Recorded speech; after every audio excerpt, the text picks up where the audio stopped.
उम्मीद है आप सभी अच्छे होंगे, घर पे होंगे। तो आज का जो हमारा सेशन हमने लिया है वो हमने लिया है 2016-17 का जो प्रश्न पत्र आया था। 2017 का प्रश्न पत्र जो था हमारे पास सॉल्व पेपर हमने बीए के लिए लिया है, ठीक है, बीए के छात्रों के लिए लिया है, ठीक है, प्रवेश परीक्षा के लिए, जो कि प्रीवियस ईयर में पूछे गए हैं। अब इसी प्रकार से हम 10 साल के प्रीवियस ईयर के पेपर को हम लगातार सीरीज चलाएंगे और पेपर को देखेंगे। पीडीएफ फाइल जो हमारे व्हाट्सएप पे जुड़े हैं उनको हम पीडीएफ फाइल प्रोवाइड करा देंगे और उनको मैसेज करने की जरूरत नहीं है, वहाँ पे पीडीएफ फाइल डायरेक्टली प्रोवाइड करा देंगे।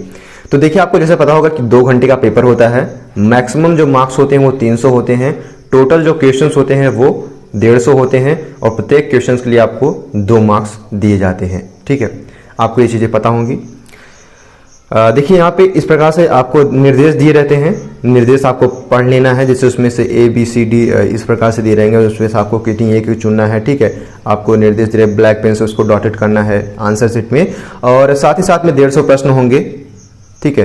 तो उसमें से जैसे हिंदी, देखिए आपको चुनना होता है, तो आप, हालांकि हम यहाँ पे मान के चलेंगे कि आप BA कर रहे हैं तो आप अधिकतर जो है हिंदी भाषा एवं साहित्य को ही चुनेंगे, ठीक है। क्यों? क्योंकि इसमें ज़्यादा नंबर हम गेन कर सकते हैं, जबकि किसके मुकाबले? अंग्रेजी के मुकाबले। हाँ, अगर किसी की अंग्रेजी अच्छी हो तो वो हमसे पर्सनल डिमांड कर सकता है। तो अगर ज़्यादा लोगों की डिमांड आती है तो मैं उसके लिए अलग से वीडियो बनाऊंगा। अदरवाइज अगर 1-2 लोग कहते हैं तो मैं उनके लिए एक PDF बना के वहाँ पे भेज दूंगा, ठीक है। इसके PDF भी है हमारे पास। अगला हमारा है कि सामान्य जागरूकता, खंड ख जो है वो हमारा सामान्य जागरूकता 25 क्वेश्चन पूछे जाते हैं। खंड C, ठीक है, खंड स से जो है समान मानसिक योग्यता से, मेंटल एबिलिटी से, और खंड D यानी चौथे भाग में से, जिसमें से 7 विषय होते हैं। 7 विषय में कौन कौन? नागरिक शास्त्र यानी सिविक्स, अर्थशास्त्र, इकोनॉमी, भूगोल, ज्योग्राफी, इतिहास, हिस्ट्री, तर्कशास्त्र, ठीक है, रीजनिंग होता है, संस्कृत होता है और उर्दू होता है। तो इन 7 सब्जेक्ट में से आपको 3 सब्जेक्ट चुनने होते हैं, जिसमें से 25 दूना 50, 25 या 75, ठीक है, 75 इसमें से, और 75 ये इसमें से, 25 या 75। तो 75 इक्वल टू 150, ठीक है, टोटल 150 क्वेश्चंस आपको यहाँ पे मिल जाते हैं। आई थिंक आपको ये समझ में आ गया होगा। यहाँ पे ये भी बताया गया कि प्रत्येक अंक के लिए दो अंक निर्धारित किए गए, यहाँ पे गलत हो गया, 2 अंक निर्धारित किए गए हैं और प्रत्येक गलत उत्तर के लिए 1 अंक काटा जाएगा। यहाँ पे आपको समझना है कि देख लेना है कि वहाँ पे निर्देश आपको हालांकि पढ़ लेना है। हालांकि 0.5 बताया गया था एक बार, पिछली बार जब हमने दिया था 0.5 उस बार एग्जाम में काटा गया था, लेकिन आपको एक बार देख लेना है, निर्देश उसमें दिया रहेगा। तो निर्देश इसी प्रकार से दिया रहेगा, निर्देश आपको एक बार पढ़ लेना है। ABCD आपको उसमें से एक चुनना है, ब्लैक डॉटेड पॉइंट्स आपको ध्यान रखने हैं, ठीक है। उत्तर पुस्तिका पर आपको विशेषतर ध्यान रखने हैं और साथ ही साथ आपको इन सब्जेक्ट पर विशेषतर ध्यान रखने हैं। क्योंकि क्या होता है कि कई बार हम क्या करते हैं कि देखिए, यहाँ पे हम सब्जेक्ट जो चुने रहते हैं उसमें से आपको भरना होता है कि हमने कौन कौन से सब्जेक्ट चुने हैं। तो उसमें आपको लिखना पड़ेगा सिविक्स, ठीक है। सिविक्स में इसके बाद फिर 1, 2, 3 ऐसे 25 क्वेश्चन रहेंगे। तो सिविक्स में आपको 1 का A है तो ऐसे 1 करके A वाला जो है आपको ऐसे इस प्रकार से ABCD दिया रहेगा, ABCD, तो A वाला गोला भर देना है। B दूसरा का, इस प्रकार से आपको भरना है, ठीक है। आपको वहाँ पे निर्देश भी दिया जाएगा, आपको समझाया जाएगा किस प्रकार से भरना है। तो आई थिंक आपको ये चीज़ें समझ में आ गई होंगी। क्वेश्चन में आप अपने मूव ऑन करते हैं। तो देखिए 25 क्वेश्चन जो पूछे जाते हैं, 25 क्वेश्चन जो होते हैं वो हिंदी भाषा साहित्य से पूछे जाते हैं। अदरवाइज अगर आप हिंदी साहित्य से नहीं, इसमें 2 आपको चॉइस होते हैं, एक तो हिंदी या फिर दूसरा इंग्लिश सब्जेक्ट। तो इसमें से आपको 25 क्वेश्चन होंगे, इनमें से 1 क्वेश्चन चुनना है, ठीक है, 1 पार्ट चुनना है, या तो हिंदी चुनिए या फिर इंग्लिश चुनिए। तो हिंदी में भी आपको 25 क्वेश्चन करने हैं, इंग्लिश में भी आपको 25 क्वेश्चन करने हैं। लेकिन जहाँ तक मुझे पता है, क्योंकि BA के जो अधिकतर छात्र होते हैं वो हिंदी साहित्य को ही चुनते हैं, भले उनका स्ट्रीम जो है रहा हो इंग्लिश रहा हो, क्योंकि हिंदी में जो है अधिकतर हम थोड़ा सा पढ़ के नंबर ज़्यादा ला सकते हैं इस वजह से, ठीक है। 25 में से अगर 25 हो, अगर मान लीजिए 20 भी सही हो जाते हैं तो हमारे 40 नंबर बड़े आराम से मिल जाएगा। जैसे कई बार क्वेश्चन पूछा गया था, 2017 के प्रश्न पत्र में पूछा गया था। देखिए यहाँ पे मैंने कई बार इसको सॉल्व किया है, इस वजह से मैंने इसमें टिक लगा दिए हैं। तो आई होप आपको ये चीज़ें इरिटेट नहीं करेंगी। आपको थोड़ा सा समझना है, क्योंकि इसमें से आपको बताना, ओवरऑल तो बताना ही है, तो आपको समझते चलना है, साथ साथ में एक बार रिवाइज करना है, वीडियो को अच्छे से देखना है। अगर मेरी स्पीड तेज हो तो उसको भी आप बता दीजिएगा, अगले वीडियो में स्पीड थोड़ी सी धीमी कर दूंगा, या फिर अगर धीमी हो तो बता दीजिएगा, अगले वीडियो में उसको तेज कर दूंगा। देखिए, जैसे आदिकाल को चारणकाल के नाम से किसने संबोधित किया था? 2017 के प्रश्न पत्र पूछा गया था कि आदिकाल को चारणकाल के नाम से किसने संबोधित किया था? तो आदिकाल को चारणकाल के नाम से डॉक्टर रामकुमार वर्मा ने संबोधित किया था, ठीक है, कहा था। आदिकाल को चारणकाल किसने कहा था? Doctor Ramkumar Verma. Option D हमारा सही हो जाएगा। दूसरा क्वेश्चन की बात करें तो निम्नलिखित में से कौन सी रचना रविन्द्रनाथ टैगोर की है। इसी प्रकार से क्वेश्चन पूछे जाते हैं घुमा फिरा के। तो देखिए राजऋषि, गोरा और चित्रा, ये तीनों रचना जो है वो रविन्द्रनाथ टैगोर की है, इसलिए ऑप्शन जो उपयुक्त सभी होगा वो सही हो जाएगा। देखिए अगली हमारा क्वेश्चन है तीसरे नंबर के, प्रसिद्ध उपन्यास तीसरी कसम के लेखक कौन है। तो प्रसिद्ध उपन्यास जो तीसरी कसम थे उसके लेखक कौन थे, फणीश्वर नाथ रेणु। ठीक है, जो तीसरी कसम थे, तीसरी कसम लिखी गई थी उपन्यास, इसके लेखक कौन थे, फणीश्वर नाथ रेणु। ऑप्शन सी सही हो जाएगा। जायसीकृत पद्मावत किस भाषा में लिखा गया है। मोस्ट इंपॉर्टेंट क्वेश्चन, क्योंकि ये बार बार क्वेश्चन रिपीट होते हैं। देखिए हिंदी में जो क्वेश्चंस है तो पैटर्न तो यही सेम फॉलो करना है, तो पैटर्न के हिसाब से जो है ये क्वेश्चन बार बार यही रिपीट होने हैं। इस वजह से आपको इस बार को देख लेना है, समझ लेना है। जायसीकृत जो पद्मावत थी वो किस भाषा में लिखी गई थी, तो अवधी में लिखी गई थी। जो पद्मावत थी वो अवधी में लिखी गई थी। अगला हमारा क्वेश्चन देख लेते हैं। अगला हमारा क्वेश्चन है निम्नलिखित में छायावादी, देखिए इस प्रकार के क्वेश्चन बार बार पूछे जाते हैं कि छायावादी इनमें से कौन से छायावादी कवि है या फिर छायावादी रचनाकार हैं। ठीक है, तो देखिए जो सूर्यकांत त्रिपाठी निराला थे वे कौन से थे, छायावादी रचनाकार थे। ठीक है, वीर गाथा काल कौन सी भाषा थी, वीर गाथा काल की कौन सी भाषा थी, यानी वीर गाथा काल में जो उपन्यास, जो कविता, जो कहानियां लिखी जाती थी वो किस भाषा में लिखी जाती थी, तो डिंगल पिंगल भाषा थी। ठीक है, फेमस भाषा।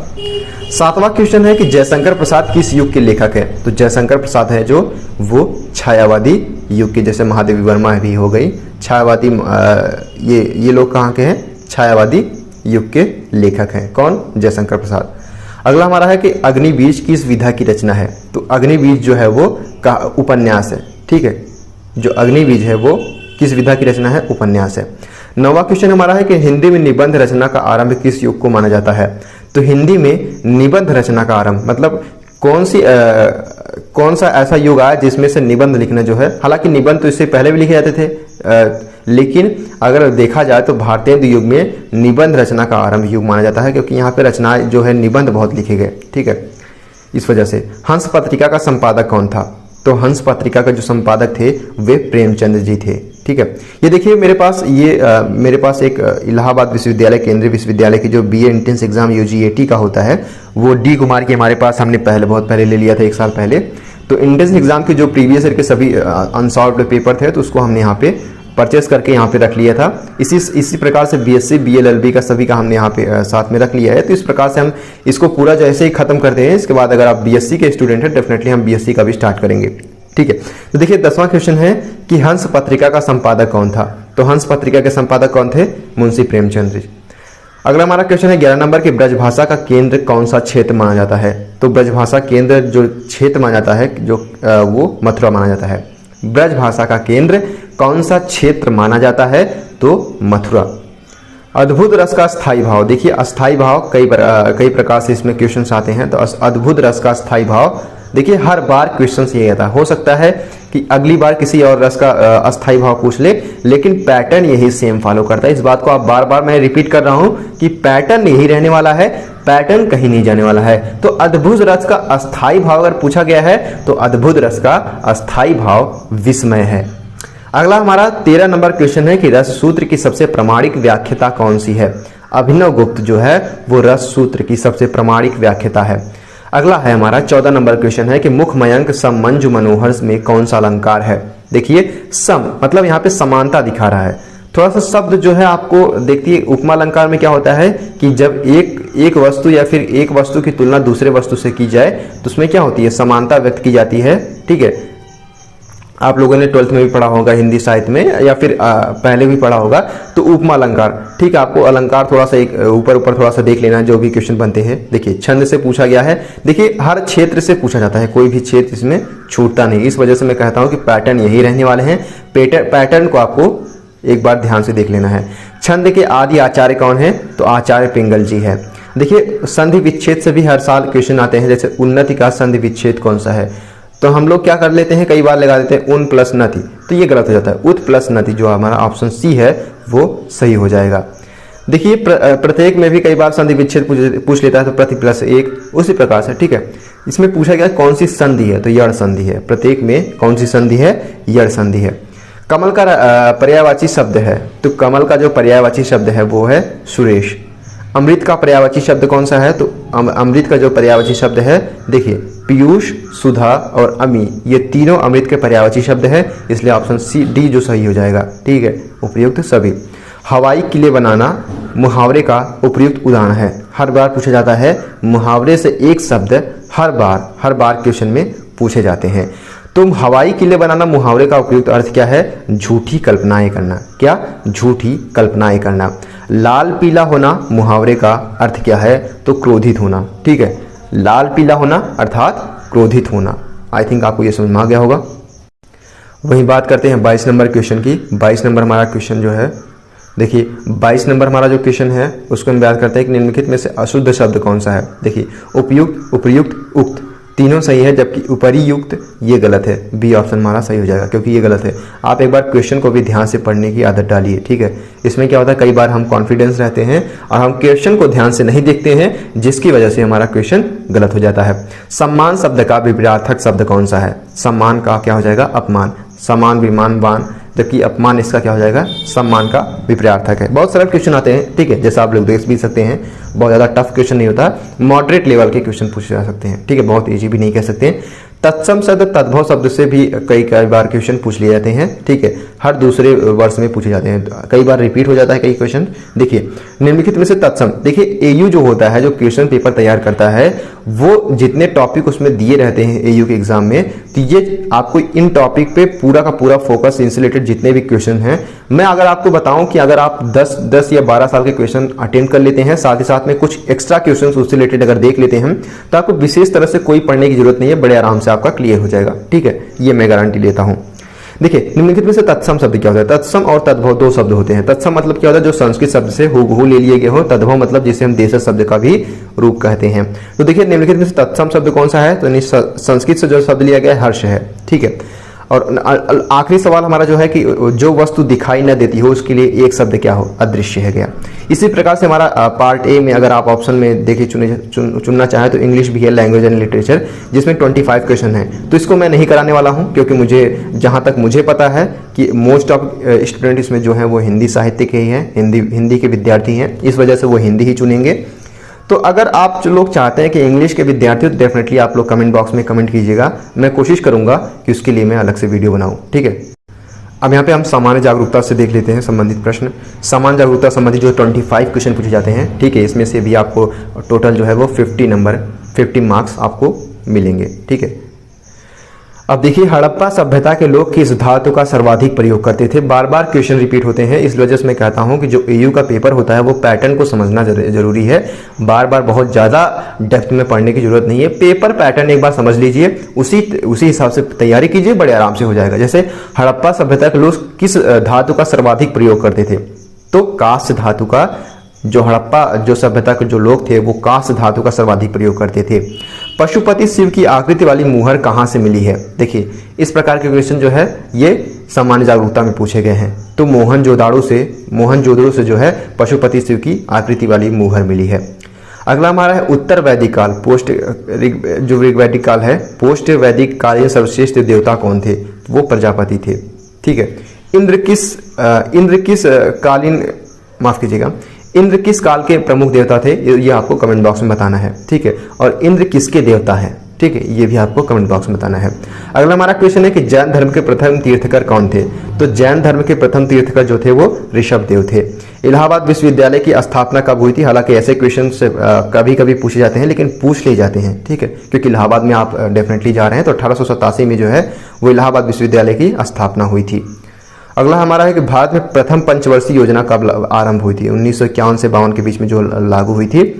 ठीक है, जैसे इस प्रकार से क्वेश्चन पूछे जाते हैं कि श्वेत क्रांति किससे संबंधित है, या फिर नीली क्रांति किससे संबंधित है। ठीक है, इस प्रकार के भी क्वेश्चन पूछे गए हैं। या फिर पूछे जाते हैं पंचवर्षीय योजना के प्रमुख जो है वो इसके संस्थापक कौन माने जाते हैं। या फिर कई बार क्वेश्चन इस वजह से पूछ लिए जाते हैं कि प्रथम पंचवर्षीय के अंतर्गत किस जो है क्षेत्र को महत्वपूर्ण विशेषता दी गई थी, वो कृषि था या उद्योग था।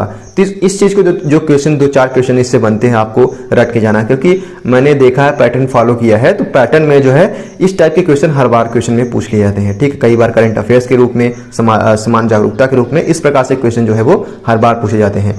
तो प्रथम पंचवर्षीय योजना 1951 में लागू की गई थी। ठीक है, तो 23 सितंबर 1887 को जो है वो इलाहाबाद विश्वविद्यालय की स्थापना हुई थी। इसको आपको जानते रहना है। देखते हैं अगला हमारा जो है, तो प्रथम पंचवर्षीय योजना जो है 1951 में लागू की गई थी। अब माई एक्सपेरिमेंट विद ट्रूथ के लेखक कौन है? 2019 के प्रश्न पत्र में ये रिपीट क्वेश्चन है। कई बार जो है मोस्ट ऑफ क्वेश्चन यहाँ पे रिपीट क्वेश्चन होते हैं। ठीक है, रिपीट क्वेश्चन पैटर्न फॉलो करता है सेम, तो वही जो है क्वेश्चन जो पिछले साल पूछे गए हैं उन्हीं में से 2-4 क्वेश्चन लेके इसमें इस साल में पूछ लिए जाते हैं। ठीक है, देखिए महात्मा गांधी के द्वारा माई एक्सपेरिमेंट विद ट्रूथ के लेखक हैं। ठीक है, अगला हमारा है कि विश्व का सबसे बड़ा संविधान किस देश का है? तो बात किया जाए लिखित संविधान की, तो भारत का सबसे बड़ा लिखित संविधान, विश्व का सर्वप्रथम सबसे बड़ा लिखित संविधान कौन सा है? भारत का है। संसद का अभिन्न अंग कौन है? तो राष्ट्रपति है। लोकसभा, राज्यसभा और राष्ट्रपति आपको पता होना चाहिए, अभिन्न अंग है। अगला हमारा है कि भारत के किस राज्य को विशेष राज्य का दर्जा दिया गया था? इस बात को, इस क्वेश्चन देखिए, विशेष राज्य का दर्जा तब दिया गया था, लेकिन 370 जब लागू हटा दिया गया था तभी। ठीक है, 2019 में तो इसको हटा दिया गया है। इस क्वेश्चन को आपको यहाँ पे हटाना है। ठीक है, संशोधन कर लेने हैं आपको। अगला हमारा क्वेश्चन जो है वो है कि किस संविधान संशोधन द्वारा आंतरिक अशांति के स्थान पर सैन्य विद्रोह का आधार रखा गया था? 44वां संविधान संशोधन 1978 के अंतर्गत जो है आंतरिक अशांति, ठीक है, राज्य के अंदर अगर आंतरिक अशांति हो जाती है तो सैन्य विद्रोह का आधार वहां पर रखा गया था। वहां पर सैन्य जो है वहां पर सैन्य संगठन जो है वहां पर तैनात किए जा सकते हैं। इसके अंतर्गत हम यहाँ पे अगर संविधान पढ़ेंगे लैम लक्ष्मीकांत, तो उसके अंतर्गत बहुत सी बातें हैं। ठीक है, स्पेशल फोर्स को जो वहाँ पे लाया जाता है। अगला हमारा क्वेश्चन है कि भारत में 12वें वित्त आयोग के अध्यक्ष निम्न में से कौन थे? तो डॉक्टर केसी नियोगी जो थे, ठीक है, केसी नियोगी जो थे वो 12वें वित्त आयोग के अध्यक्ष के निम्नलिखित में से थे। अब आपको याद कर लेना है, इसके आगे वाले अध्यक्ष को आपको भी याद कर लेना है। जैसे इस बार पूछ सकता है कि वित्त मंत्री कौन है? ठीक है, तो उसमें आपको ऑप्शन दे दिया जाएगा। अब अगला है हमारा, भारत में हरित क्रांति का प्रारंभ कब हुआ था? 1954 से 1955 के बीच में। ठीक, आपको ध्यान रखना है। हरित क्रांति किससे संबंधित थी? उसमें ऑप्शन दे दिया जाएगा, कृषि से संबंधित थी, मछली उत्पादन से संबंधित थी, इस प्रकार से तमाम प्रकार के उद्योग से संबंधित थी, तो आपको ध्यान में रखना है। ठीक है, हरित क्रांति कृषि से संबंधित थी। भारत में किस राज्य में शिशु मृत्यु दर सबसे कम है? गोवा में जो है वो शिशु मृत्यु दर सबसे कम है। देखिए, लिटरेचर के माध्यम में अगर बात किया जाए, लिटरेचर यानी सबसे पढ़े लिखे लोग कहाँ पे हैं? तो वो केरल में है।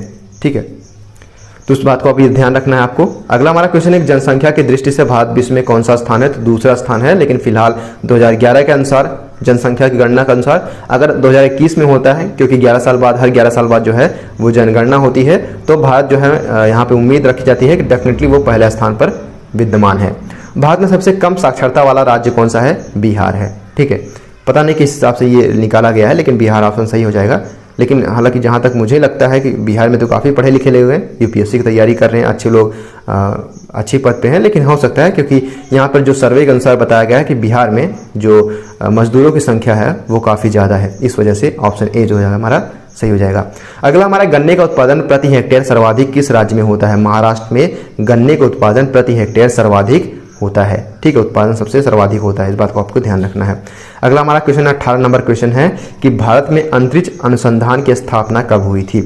तो भारत में अंतरिक्ष अनुसंधान संगठन की स्थापना 1969 ईस्वी में हुई थी। अगला हमारा क्वेश्चन है, इंडिया कप किस खेल से संबंधित है? तो इंडिया कप जो हमारा संबंधित है वो टेबल टेनिस से संबंधित है। ठीक है, इसी प्रकार से अगले क्वेश्चन को हम बात कर लेते हैं। अगला क्वेश्चन हम देख लेते हैं कि सुनीता रानी किस खेल से संबंधित है? हालांकि एथलेटिक्स से है, हो सकता है कि इस बार पूछ ले कि गीता फोगाट को किस खेल से संबंधित है। तो जो बेसिक चीजें अगर आप याद कर सकते हैं तो अच्छी बातें हैं, क्योंकि एक आध दो क्वेश्चन आ जाते हैं, लेकिन अगर आप नहीं याद कर पाते हैं तो बहुत ज्यादा डेप्थ में जाने की जरूरत नहीं है। मैं बार बार रिपीट कर रहा हूँ, जो इंपॉर्टेंट मोस्ट इंपॉर्टेंट क्वेश्चन आपको रट के जाने हैं और बहुत डेप्थ में नहीं जाना है। मॉडरेट लेवल की पढ़ाई करनी है, लूसेंट जेके है, तो एक बार उसको रिवाइज कर लीजिए, पूरा आपका कंप्लीट हो जाएगा। ठीक है, मेरे हिसाब से पूरा कंप्लीट हो जाएगा। थोड़ा सा जीके का वीडियो आपको इंटरनेट पे मिल जाएगा, करंट अफेयर्स का जो अभी कैसे चैनल है जिसमें आपको करंट अफेयर्स का कंपाइलेशन मिल जाएगा, जो कि पूरे साल का है, महीने का है, तो उसको आपको एक बार देख लेना है। अगला हमारा 21 नंबर क्वेश्चन है कि नेहरू ट्रॉफी निम्न में से किस खेल से संबंधित है। तो नेहरू ट्रॉफी जो है वो हॉकी से संबंधित है, ठीक है, ऑप्शन ए जो हमारा सही हो जाएगा। 22 क्वेश्चन की बात करें, 22वां नंबर क्वेश्चन है कि इंडिया आफ्टर नेहरू पुस्तक लेखक निम्न में से किसके द्वारा लिखी गई थी, ठीक है, तो कुलदीप नैयर के द्वारा। 23 नंबर क्वेश्चन है कि संयुक्त राष्ट्र संघ की सुरक्षा परिषद में कितने सदस्य होते हैं, तो 15 सदस्य। इसको आप एक बार थोड़ा सा देख लीजिएगा कि संयुक्त राष्ट्र संघ की सुरक्षा परिषद में कितने सदस्य होते हैं, हालांकि 15 ऑप्शन सही है, एक बार आप इसको कंफर्म कर लीजिएगा। मालदीव की राजधानी इनमें से कौन से, पोर्ट लुइस जो है वो मालदीव की राजधानी है। 25 नंबर क्वेश्चन है जो भारत का सर्वोच्च पुरस्कार इनमें से कौन है, तो इसमें थोड़ा सा आप लोग देख लीजिएगा। देखिए अगर बात की जाए तो सर्वोच्च नागरिक पुरस्कार की बात की जाए तो भारत रत्न जो है वो भारत का सर्वोच्च नागरिक पुरस्कार की श्रेणी में आता है, ठीक है। तो आपको याद रख लेना है भारत का सर्वोच्च नागरिक पुरस्कार कौन सा दिया जाता है, तो वो भारत रत्न है, ठीक है। ऑप्शन बी हमारा उस हिसाब से सही हो जाएगा। इस हिसाब से हमारा 25 यहाँ पे हमने 50 यानी टोटल जो क्वेश्चन हमने यहाँ पे सॉल्व कर लिए हैं, 50 क्वेश्चन सॉल्व कर लिए हैं। 50 मतलब कि 100 नंबर हमने यहाँ पे कंफर्म कर लिए हैं। 300 में से 100 नंबर हमने यहाँ पे गेन कर लिया है। अब देखते हैं इसमें से देखेंगे कि 25 नंबर इसमें से समान मानसिक योग्यता का होगा हमारा। सामान्य मानसिक योग्यता का खत्म होने के बाद ही जस्ट क्या होगा, इसके बाद हम जो है 3 ऑप्शन सब्जेक्ट जिसमें से हम देखेंगे कि इतिहास हो गया, नागरिक शास्त्र हो गया, अर्थशास्त्र हो गया, ठीक है। संस्कृत को और उर्दू को, ये 2 सब्जेक्ट को छोड़कर बाकी हम 5 को यहाँ पे डिस्कशन करवाएंगे, क्योंकि संस्कृत और उर्दू के जो विद्यार्थी वो बहुत कम है और जो तैयारी करने वाले हैं उनका भी यहाँ पे समय जाया होगा। अगर आप लोग डिमांड आती है डेफिनेटली मैं संस्कृत का और उर्दू का मैं कोशिश करूंगा कि संस्कृत मैं करा दूं, उर्दू का अगर मेरे संबंधित अगर कोई मित्र होंगे तो मैं उनसे करवा दूंगा। लेकिन अगर आप लोगों की डिमांड आती है तो यहाँ पे हम संस्कृत को और उर्दू को 2 ऑप्शनल सब्जेक्ट को छोड़ देंगे, बाकी आपको 5 ऑप्शनल सब्जेक्ट यहाँ पे कराए जाएंगे। तो आई होप कि आपको ये चीजें समझ में आ जाएंगी। तो देखिए यहाँ पे हम पैटर्न को समझने का प्रयास करेंगे, किसमें, समान मानसिक योग्यता में जो रीजनिंग का क्वेश्चन आता है 25 क्वेश्चन, उसमें हम सिर्फ पैटर्न को समझने का प्रयास करेंगे, उसमें बहुत ज़्यादा डेप्थ में नहीं जाएंगे, ठीक है। सिर्फ पैटर्न समझा देंगे किस प्रकार से क्वेश्चन पूछे जाते हैं। जैसे देख लीजिए, फूल है गुलदस्ता, ठीक है, गुलदस्ता किससे संबंधित है, जिस प्रकार से फूल से संबंधित है उसी प्रकार खिलाड़ी किसमें संबंधित है। देखिए गुलदस्ते में कई फूल होते हैं, तो खिलाड़ी किसमें होते हैं, कई खिलाड़ी किसमें होते हैं, तो मैदान में, कप्तान में या फिर खेल में। देखिए टीम होती है, ठीक है, एक टीम का जो कलेक्शन होता है उसी को हम खिलाड़ी कहते हैं, मतलब टीम में जो है खिलाड़ी होते हैं, तो गुलदस्ते में फूल होता है, इसलिए संबंधित हो गया। जैसे MILD को NKOH लिखा गया तो GAT को क्या लिख दिया जाएगा। इसमें क्या होता है, जैसे M को N लिखा गया है तो यानी +1 की वृद्धि हुई है, I को K लिखा गया तो IJK यानी +2 की वृद्धि हुई है, ठीक है। L को O लिखा गया है तो LMNO LIJK LMNO यानी 3 की वृद्धि हुई है, +3 की यहाँ वृद्धि हुई है। और D को H लिखा गया है तो ABCDEFGH यानी +4। तो यहाँ पे क्या पैटर्न फॉलो हो रहा है, +1 +2 +3 +4 यानी 1 बढ़ाकर यहाँ पे लिखा गया है, तो इस प्रकार से इसमें भी फॉलो हो जाएगा, ठीक है। एक बार देख लीजिएगा, मिलान कर लीजिएगा। गणित उसी प्रकार से संबंधित संख्या से है जैसे इतिहास संबंधित है। देखिए गणित की जो सबसे छोटी इकाई होती है वो एक प्रकार से समझ सकते हैं कि गणित की जो सबसे छोटी इकाई होती है वो क्या है, संख्या है, जबकि इतिहास किससे संबंधित है, तिथियों से, ठीक है। गणित किससे जाना जाता है, संख्याओं से जाना जाता है, ठीक है। गणित की पहचान क्या है, संख्या से है। अगर संख्या हटा दी जाए तो गणित का महत्व खत्म है, ठीक है। इतिहास में भी अगर तिथियों को हटा दिया जाए तो तिथियां ही नहीं रहेंगी। अगर किसी का साक्षी नहीं मिलता कि वो राजा किस सन में आया था, कब उसने युद्ध किया, किससे युद्ध किया, कितने सन में, तो उसका इतिहास में कोई मतलब ही नहीं, ठीक है। इस हिसाब से देख सकते हैं। देखिए निम्नलिखित में से कौन सा लीप वर्ष है। देखिए जो 4 से डिवाइड हो जाए वो लीप वर्ष होता है, 4 × 5 = 20, ठीक है। आपको पता होगा कि हर 4 वर्ष में एक लीप ईयर वर्ष होता है, जिसमें जो एक वर्ष होता है वो 366 दिन का होता है, ठीक है। फरवरी 29 दिन का होता है। इस वजह से हमने देखा है कि जो वर्ष आपको 4 से डिवाइड हो जाए वो लीप वर्ष के अंतर्गत आता है। आई होप आपको ये चीजें समझ में आ गई होंगी। यदि चिकित्सक ज्वर, औषधि तथा स्वस्थ को क्रम पूर्वक लिखा जाए तो कौन सा क्रम सही होगा। देखिए हमें ज्वर होता है यानी बुखार होता है तो हम चिकित्सक के पास जाते हैं, चिकित्सक हमें क्या देता है, औषधि देता है, और औषधि खा के हम क्या हो जाते हैं, स्वस्थ हो जाते हैं। तो बेसिक ये एक पैटर्न फॉलो कर रहा है, उस हिसाब से अगर देखा जाए तो ये ऑप्शन से ए जो है सही हो जाएगा। देखिए इस प्रकार से क्वेश्चन पूछा है, किसी स्थान से कोई व्यक्ति 3 किलोमीटर पूर्व की ओर चलता है, मान लीजिए 3 किलोमीटर पूर्व की ओर चलता है और फिर बाईं ओर मुड़ जाता है। अब इसका जो बायां होगा, बाएं मतलब ऊपर की तरफ, ठीक है, उत्तर की तरफ, और 3 किलोमीटर चलता है, ठीक है, बाईं ओर मुड़कर 3 किलोमीटर चलता है। इसके बाद वह पुनः बाईं ओर मुड़ जाता है। अब बाईं ओर इसका मतलब क्या हो गया, अब बाईं इसका मतलब क्या हो गया, ये इधर तरफ, किस तरफ, पश्चिम की तरफ मुड़ जाता है और वह 3 किलोमीटर चलता है। अब वह अपनी प्रारंभिक स्थिति से किस दिशा में है, ठीक है, तो ये प्रारंभिक स्थिति है और ये प्रारंभिक स्थिति से ये उत्तर दिशा में है, ठीक है। आपको इस बात को ध्यान रखना, एक एक चीजें आपको कंठस्थ होनी चाहिए। अब देखिए जो एग्जाम होता है, एग्जाम चाहे जिस चीज का हो, बीए का हो, बीएससी का हो, यूपीएससी का हो, चाहे जिस चीज का हो, आप अगर कूल माइंडसेट के साथ अगर वहां पे एंटर करते हैं, कक्षा में एंटर करते हैं, डेफिनेटली आप बहुत अच्छे मार्क्स गेन करेंगे। लेकिन अगर हड़बड़ाहट करते हैं, देखिए हड़बड़ाहट में क्या होता है कि हम जो 7 सब्जेक्ट में जिसमें हम चुनते हैं उसी में हम गलती कर बैठते हैं। सिविक्स की जगह कई बार हम इतिहास के, देखिए मेरे साथ खुद हुआ है, 4-5 क्वेश्चन मैंने उसमें गलत कर दिए थे। इतिहास में मैंने सिविक्स के क्वेश्चन, नागरिक शास्त्र के क्वेश्चन जो है 4-5 क्वेश्चन डाल दिए थे। मैं आपको क्यों बता रहा हूं, क्योंकि आप ये गलती ना करें, मैं बार बार रिपीट कर रहा हूं, आप ये गलती ना करें। जब एग्जाम हॉल में आप बैठे तो सर्वप्रथम ओवर कॉन्फिडेंस, देखिए कॉन्फिडेंस अच्छा होता है, लेकिन ओवर कॉन्फिडेंस, अगर आप ओवर कॉन्फिडेंस के साथ में वहां पे एंटर करते हैं तो वो चीजें आपके लिए घातक हो सकती है। पहले आप कॉन्फिडेंस के साथ एंटर कीजिए, ठीक है, कूल माइंडसेट के साथ आराम से जाइए, सो के नींद लेके। इसके बाद देखिए पेपर का जो पैटर्न है किस प्रकार से आया है, पेपर के जो निर्देश दिए गए, पहले निर्देश को पढ़िए, किस प्रकार से क्वेश्चंस आए हैं। निर्देश पढ़ने के बाद आपको उत्तर पुस्तिका दी जाएगी, उसमें ध्यानपूर्वक पढ़िए। अगर आपको कुछ नहीं समझ में आ रहा है तो वहां पे आपके लिए एक गाइडर होंगे, वहां पे एक सर खड़े होंगे क्लास में आपको सर से बात करनी है कि सर हमें ये चीजें नहीं समझ में आ रही है, रोल नंबर किस हिसाब से भरे, सर हमें ये ब्लैक पेन करना है तो ब्लैक किस पेन से करें, ठीक है, बाल पेन आपको लेके जाना है, ठीक है, जो 3 रुपए की आती है, 2-3 आपके पास में रखे होने चाहिए। तो वो चीजें आपको बेसिक जो छोटी छोटी चीजें होती है ना, इन्हीं चीजों को हम बाद में जो है पछतावा करते हैं कि यार ये चीजें तो हमने थोड़ी सी गलत कर दी, अदरवाइज हमारा इलाहाबाद के मेन कैंपस में हो जाता, ठीक है। इस बात का आपको रिग्रेट बिल्कुल नहीं करना है। अगर आप ये चीजें दोहराते हैं गलतियां, डेफिनेटली रिग्रेट करना पड़ेगा, ठीक है। आपको ये चीजें, देखिए पेपर इतना आसान से, कितने आसानी से हमने सॉल्व करते चले आए, हम लोग आपस में मिलकर कितने आसानी से सॉल्व करते चले आए। रीजनिंग का मतलब कुछ है ही नहीं। देखिए इतिहास का मतलब, अभी देखिए हम जो 3 सब्जेक्ट जो उसमें से चुने हैं, 5 सब्जेक्ट को अभी हम पढ़ाएंगे, क्योंकि आपको 3 ही करने हैं, तो 3 में आपको चुन लेना है कि 5 में से आपको 3 में कौन कौन से हैं। वीडियो को आगे बढ़ाकर आप लोग एक बार देख लीजिएगा, ठीक है। तो कूल माइंडसेट के साथ अगर आप इंटर करते हैं, डेफिनेटली आपका जो मार्क्स होंगे वो बहुत अच्छे होंगे। अगला हमारा है, देखिए यक्स और वाई दोनों जेड के बेटे हैं। मान लीजिए हम एक्स हो, यहाँ पे माफ कीजिएगा, देखिए इसका भी पैटर्न करने का एक सॉल्यूशन होता है। यक्स और वाई, यक्स प्लस वाई किसके बेटे हैं, जेड के बेटे हैं। जेड इनके पप्पा हो गए, मान लीजिए अभी जेड के बच्चे हैं। अभी यहाँ पे जेड का जेंडर नहीं पता है, ठीक है। जेड एक्स का पिता है, ठीक है। जेड जो है वो किसका पिता है, वो यक्स का पिता है, मतलब यक्स का पिता है। अब माफ कीजिएगा, अब इसका हमें जेंडर यहां पे पता हो गया कि यक्स प्लस वाई, ठीक है, ये जेड के बच्चे हैं और जेड यहां पे क्या हो गया, अब मतलब यहां पे ये हो गया मेल हो गया, ठीक है, ये यहां पे मेल हो गया। अब वाई जेड का पुत्र है। देखिए वाई जेड का पुत्र नहीं है, इस बात को ध्यान रखिएगा, यानी ये पुत्री होगी डेफिनेटली, ठीक है।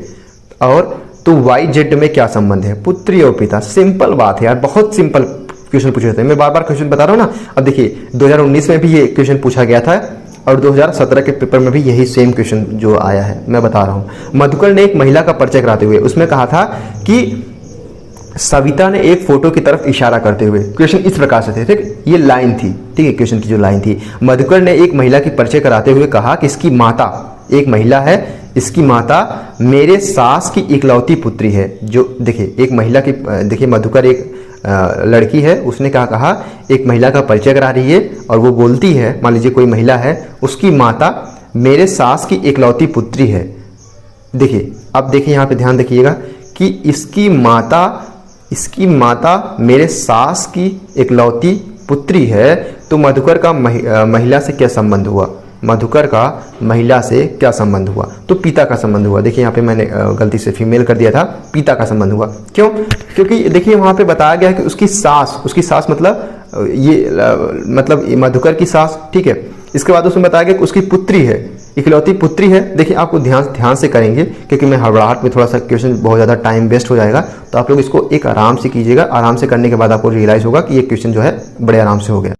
इसी प्रकार से अगला क्वेश्चन बात करते हैं। देखिए अगला क्वेश्चन क्या है कि एक व्यक्ति की तस्वीर को इशारा करते हुए कहा कि इसकी माँ मेरे पिता के पुत्र की पत्नी है। देखिए अगर मैं आपको इस प्रकार के क्वेश्चन आते हैं तो मैं आपको बता दूं, जैसे जनरेशन होता है तो एक्स प्लस वाई अगर है, जैसे ये भाई बहन है, ठीक है, एक्स प्लस वाई हमने लिख दिया। पति पत्नी है तो ठीक है, एक्स प्लस वाई कर दिया।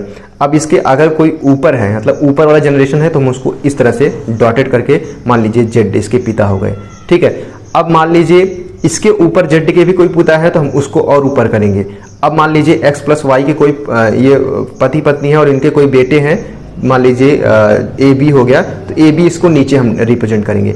अब हम इससे जो है रिलेशन निकाल सकते हैं, तो ये रिलेशन निकालने में आसानी होती है, ठीक है। इसको एक बार अब आप सॉल्व कर लीजिएगा। यदि अंग्रेजी की वर्णमाला को विपरीत क्रम में लिखा जाए तो बाईं ओर से 7वां अक्षर कौन सा होगा, 7वां अक्षर पूछा गया है, तो ठीक है एक बार देख लीजिएगा।